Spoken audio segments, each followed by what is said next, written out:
Hello friends, బియ్యం పిండి తోటి ఊతప్పం చేసుకుందాం వచ్చేయండి.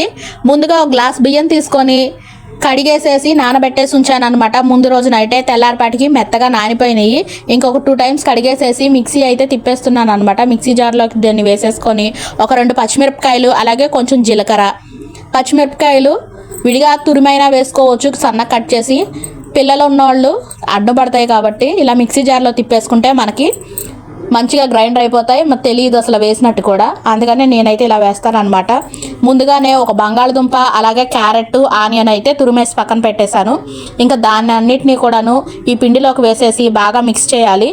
అలాగే సరిపడా ఉప్పు, ఇప్పుడే పిండి రెడీ చేసుకున్నాం కాబట్టి కొంచెం దోశ పొంగడం కోసం సోడా ఉప్పు కూడా మిక్స్ చేసేసి మొత్తాన్ని బాగా కలిపేసుకొని, ఇదిగోండి చూడు, క్యారెట్, ఆనియను అన్నీ కూడాను మంచి కలర్ఫుల్గా కనిపిస్తున్నాయి.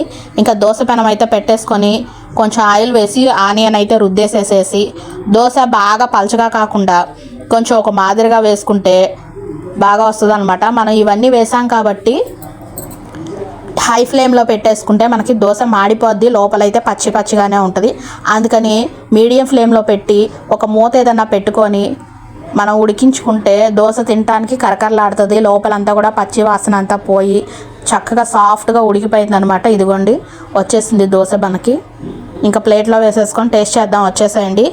ఇంట్లో చట్నీ ఏం లేదు, అందుకని నేను కారపొడి వేసుకొని తింటున్నాను.